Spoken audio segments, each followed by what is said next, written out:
അസ്സലാമു അലൈക്കും. എന്തൊക്കെയുണ്ട് വിശേഷങ്ങൾ? എല്ലാവർക്കും സുഖമാണെന്ന് വിശ്വസിക്കുന്നു. ഇന്ന് ഞാൻ വന്നിട്ടുള്ളത് ഒരു ചന മസാലയുടെ റെസിപ്പിയുമായിട്ടാണ്. ചാനൽ സബ്സ്ക്രൈബ് ചെയ്യാത്തവരുണ്ടെങ്കിൽ വീഡിയോ ഇഷ്ടപ്പെടുന്നുണ്ടെങ്കിൽ ഒന്ന് സബ്സ്ക്രൈബ് ചെയ്യുക.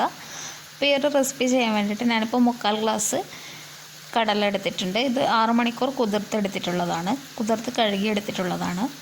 ഇത് ഒരു പ്രഷർ കുക്കറിലേക്ക് ചേർത്ത് കൊടുക്കുന്നുണ്ട്.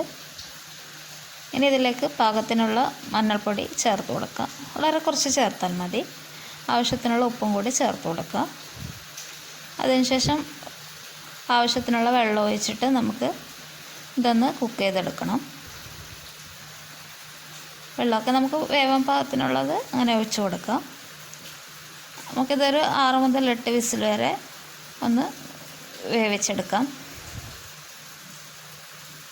കടല നമ്മൾ കുതിർക്കുന്ന ആ ഒരു സമയം അനുസരിച്ചിട്ട് ഇത്തിരി വേവിലൊക്കെ വ്യത്യാസമൊക്കെ വരും. ഈ ഒരു സമയം കൊണ്ട് നമ്മൾ ഒരു ചെറിയ കഷ്ണം ഇഞ്ചി ഒരു മിക്സിയിലോട്ട് ചേർത്ത് കൊടുക്കുന്നുണ്ട്. ഇഞ്ചി ഒരു ചെറിയ കഷ്ണം എടുത്താൽ മതി, ഇത്രയും ചേർക്കണം നിർബന്ധമൊന്നുമില്ല, ചെറിയൊരു പീസ് മാത്രം മതി. പിന്നെ ഞാനിതിലേക്ക് കുറച്ച് വെളുത്തുള്ളി ചേർക്കുന്നുണ്ട്. വെളുത്തുള്ളി ഇത്തിരി അധികമായിട്ട് തന്നെ ചേർക്കണം. ഈ വെളുത്തുള്ളിയുടെ ഫ്ലേവർ എന്തായാലും ഇതിലൊന്ന് മുന്നിട്ട് നിൽക്കണം. അതാണ് ഈ റെസിപ്പിയുടെ ഒരു ഹൈലൈറ്റ് എന്ന് പറയുന്നത്. പിന്നെ ഇതിലേക്ക് ഇപ്പോൾ ഒരു സവാള ചെറിയ കഷ്ണങ്ങളാക്കിയിട്ട് ചേർത്ത് കൊടുക്കുന്നുണ്ട്. ഒരു ചെറിയ സൈസിലുള്ള സവാളയാണ്. കുറച്ച് മല്ലിയിലയും വെളുത്തുള്ളിയാണ് ഈ ഒരു റെസിപ്പിയിൽ ഒരു മുന്നിട്ട് നിൽക്കുന്ന ഒരു രുചിയിൽ വരേണ്ടത്. അപ്പോൾ പിന്നെ നമ്മൾ ഒരു തക്കാളി സെപ്പറേറ്റ്ലി തന്നെ നമ്മൾ ഒന്ന് അരച്ചെടുക്കണം. പിന്നെ നമുക്കൊരു പാൻ ചൂടായി വരുമ്പോൾ അതിലേക്ക് കുറച്ച് വെളിച്ചെണ്ണ ചേർത്ത് കൊടുക്കാം. വെളിച്ചെണ്ണയോ സൺഫ്ലവർ ഓയിലോ ഏതായാലും കുഴപ്പമൊന്നുമില്ല. പിന്നെ ഇതിലേക്ക് കുറച്ച് ജീരകം ചേർത്ത് കൊടുക്കുന്നുണ്ട്.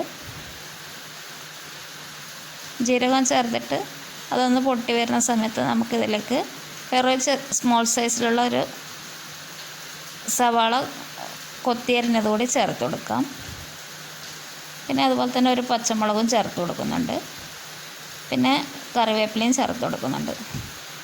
ഇത് നമുക്കൊന്ന് നന്നായിട്ടൊന്ന് വഴറ്റി കൊടുക്കണം. ഈ ഒരു റെസിപ്പിയിൽ നമ്മൾ അധികം മസാലപ്പൊടികളൊന്നും യൂസ് ചെയ്യുന്നില്ല.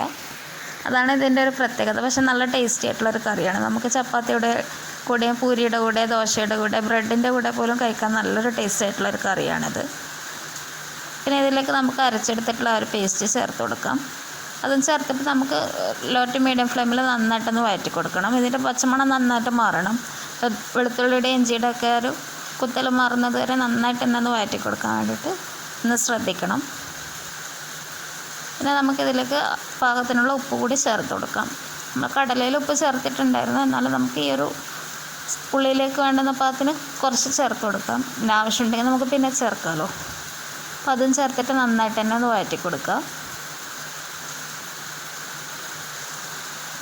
പിന്നെ വീഡിയോസൊക്കെ ഇഷ്ടമാണെന്നുണ്ടെങ്കിൽ എല്ലാവരും ലൈക്ക് ചെയ്യണം കേട്ടോ. നിങ്ങളുടെ ഫ്രണ്ട്സിനും ഫാമിലിക്കൊക്കെ ഒന്ന് ഷെയർ ചെയ്ത് കൊടുക്കണേ.